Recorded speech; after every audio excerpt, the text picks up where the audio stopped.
A presidential order months ago upends Washington this week. I'm Robert Costa. President Trump's handling of Robert Mueller's Russia probe once again front and center, all as he makes his sales pitch to the world. Tonight on Washington Week. Very exciting.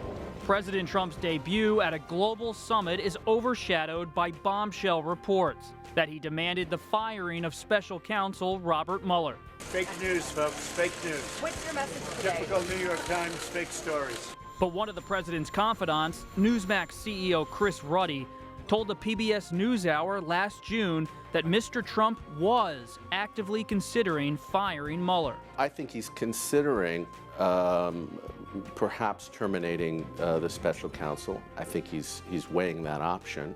And there are new reports that at least 20 current and former White House staffers have spoken with Mueller's team. It all comes as the Senate Intelligence Committee prepares to release transcripts of interviews with Donald Trump Jr. and Jared Kushner. Some Republican critics of the Russia probe are raising questions about the integrity of the FBI. The Democratic response to reports of a secret club of anti-Trump agents. Paranoia, delusion. Why? Plus, President Trump strikes a more inclusive tone on his America First doctrine. America First does not mean America alone. We will get insights and analysis from Brian Bennett of the Los Angeles Times, Ilan Mui of CNBC, Mark Mazzetti of the New York Times, Carol Leonnig of the Washington Post, and Jake Sherman and Michael Crowley of Politico. Celebrating 50 years, this is Washington Week. Once again from Washington, moderator Robert Costa. Good evening. New developments in the Russia story with multiple outlets reporting that President Trump ordered the firing of Robert Mueller just weeks after he was appointed special counsel. That revelation comes amid reports that Mueller's probe has engaged with top officials in the White House and the cabinet. 20 White House staffers have voluntarily talked with the special counsel. He has also spoken with Attorney General Jeff Sessions, FBI Director CIA Director Mike Pompeo, and former FBI Director James Comey, among others. The New York Times broke that story that President Trump ordered White House counsel Don McGahn to fire Mueller last June based on what he perceived to be conflicts of interest. McGahn refused and threatened to quit, insisting that firing Mueller would cripple Trump's presidency and spark a crisis. Here's what the president said last August when he was asked if he considered the dismissal. I haven't given it any thought. I mean, I've been reading about it from you people. You say, oh, I'm going to dismiss him. No, I'm not dismissing anybody. I mean, I want them to get on with the task. White House lawyer Ty Cobb responded with a brief statement. We declined to comment out of respect for the special counsel and its process. Joining me now are investigative reporters Mark Mazzetti of the New York Times and Carol Leonnig of the Washington Post. Mark, your colleagues Michael Schmidt and Maggie Haberman broke the story this week about President Trump's demand. Just how far did he go, and what are the implications for the Mueller probe? As they reported, the president pushed his White House counsel, Don McGahn, last June to fire special counsel Robert Mueller, giving a number of reasons for why he thought Mueller had a conflict of interest and couldn't oversee the probe. But recall that this was the time that it was publicly being reported that Mueller was directly focused on Trump in the investigation. He was actually investigating possible obstruction of justice as part of his broad Russia investigation. So it is, I think the timing is quite interesting, and despite McGahn pushing back and not ultimately following through on what the president wanted, clearly shows the president's intent to get rid of Mueller and concern possibly about what Mueller was doing.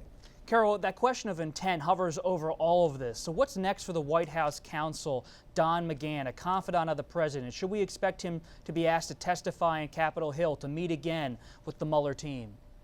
I don't know if that testimony is the most central point. There may be people who want to ask him that exact thing. But what's more interesting is what he's already told Special Counsel Bob Mueller. You may remember, Bob, you were there when we saw him enter the Special Counsel's office for his interview. And it strikes me that what he's already told the federal investigators looms large over the president as he faces his interview in the coming 2 to 3 weeks, soon to be scheduled interview. Did McGahn say the president pressured me to fire someone and I threw down the gauntlet? How does Don McGahn, the White House counsel, describe that? That will be gripping testimony. Carol, just a follow on that. If you think about McGahn even going to meet with the Mueller team, is it unusual to have this kind of cooperation from a White House that's under scrutiny? Well, I think it is unusual how many aides have volunteered for an interview that are very, very much the inner circle of Donald Trump's White House. Imagine the White House counsel being used as a witness against you on a case, whether it's a charge or not, a case of obstruction. That's very striking. But ultimately, the White House aides and advisors don't have a choice. If Robert Mueller and his team want your cooperation, they'll either get it voluntarily or they'll get it through a subpoena, as evidenced by the one they served on former senior advisor Steve Bannon, when he declined to have an FBI interview when agents visited his home earlier this month. Mark, when we look at this incident, how does it fit into the broader Mueller investigation with regard to possible obstruction of justice? Because the Mueller investigation, as we know, was started about Russian interference in the election, but now it seems the scope has broadened.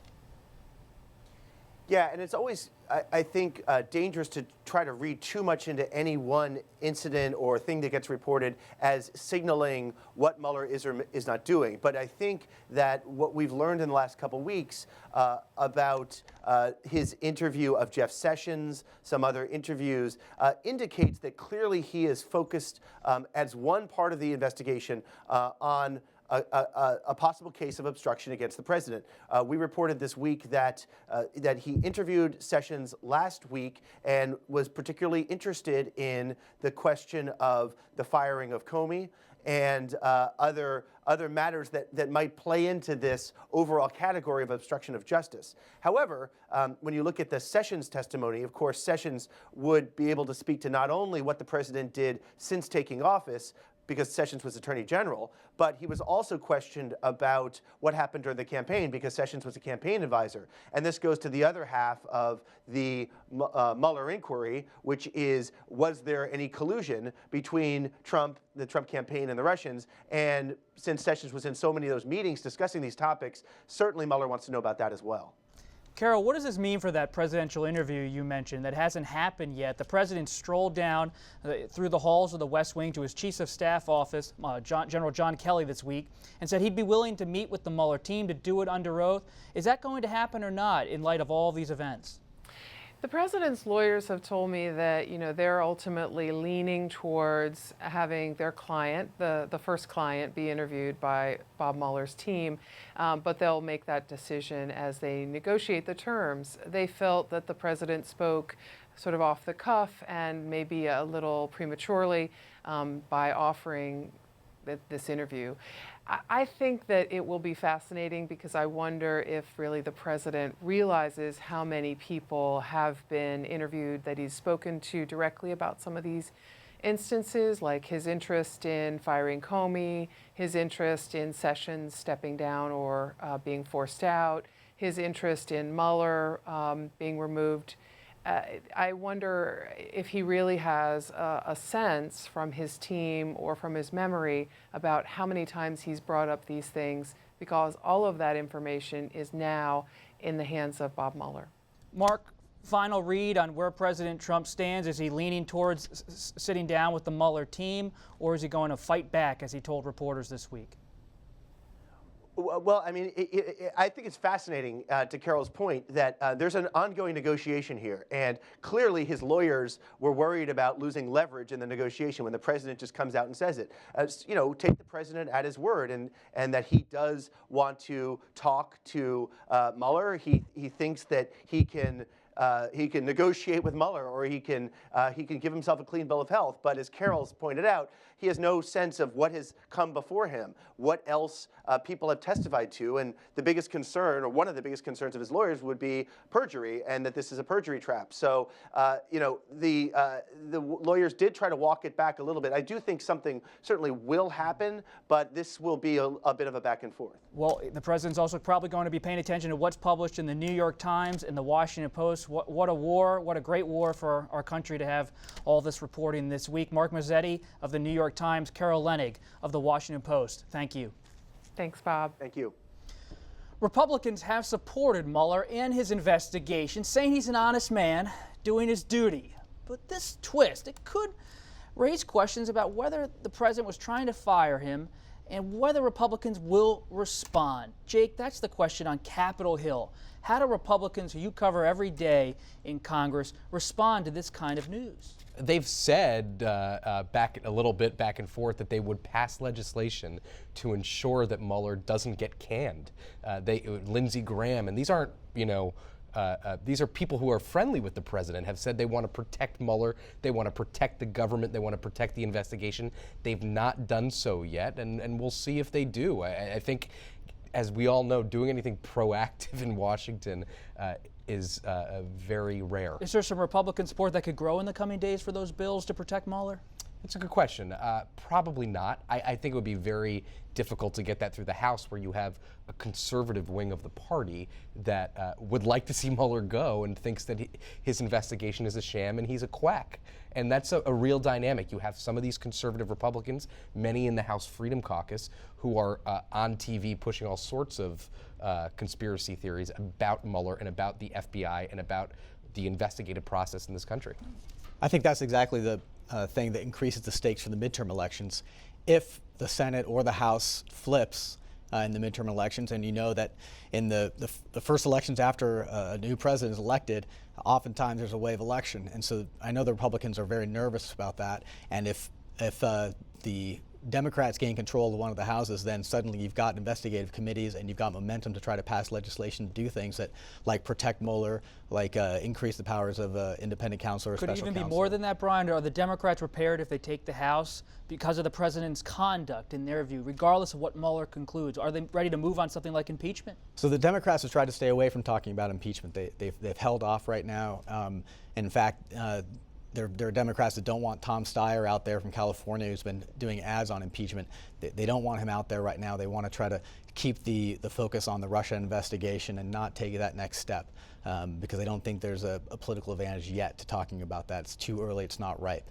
But certainly that's something in the back of their minds, and certainly something that they might bring up in a year or two. Elon, there's a policy question that overhangs all of this discussion, too, about Russian sanctions, U.S. sanctions on Russia. Where does that stand amid all of the Mueller discussion? Well, the Trump administration has tried to show that it is willing to take a strong stand against Russia. Just today, the Treasury Department issued sanctions against 30 officials and firms in both Russia and the Ukraine who had supported Russia's invasion of Crimea. So that was a first step. But what everyone is really waiting for is the Treasury Department next week release a report that's supposed to pave the way for perhaps even more onerous sanctions that would be targeted potentially against Russian officials, against Russia's top business leaders, and that would be the sanctions that were related to the bill that Congress had passed back in August, requiring the administration to pass sanctions on Russia because of Russia's alleged interference in the 2016 elections. Now, Russia says that these sanctions are absurd, that they're not working. In fact, their economy is growing. It's expected to grow about 3% next year. So it's unclear exactly how much of a direct effect some of these sanctions will have and how effective they will be in ensuring that Russia feels the economic pain that the U.S. is hoping to impose to avoid a more direct political involvement. Michael, you've been editing stories this week about House Intelligence Committee Chairman Devin Nunes, Republican of California. We've been talking about the clamor on the right about Mueller's credibility. How far is he going to take this memo that he has yet to release? It looks like he's going to push it far. To set the stage briefly, if you're following conservative media only, you might barely even know that Trump threatened to or tried to fire Robert Mueller in June. What you would really be following is the supposed real scandal, which is that the Justice Department and FBI are tainted with anti-Trump bias, and that officials there basically let their supposed hatred for Trump poison the initial investigation, which, through a chain of events has led to Special Counsel Robert Mueller, including an initial surveillance warrant that was issued against Carter Page, a Trump foreign policy advisor. It's a complicated story, but to boil it down, Republicans on the House Intelligence Committee, led by Devin Nunes, have compiled this secret memo, which actually is locked in a secure facility in the House, and you have to go in and read it if you're a member of Congress, that purports to expose how this bias launched the Russia investigation at the Justice Department and the FBI.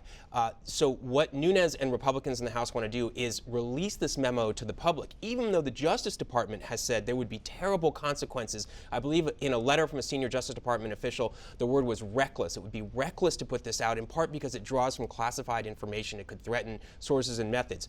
If and when the House votes to do this, they're likely to do it Wednesday of this coming week. Then it goes to Donald Trump's desk, and Trump gets to decide whether or not to make the memo public. And so you have the Justice Department saying don't do it. You have the House Republicans saying please do it. Trump's son, Donald Jr., has tweeted 35 times at least, last time we counted, on this one issue.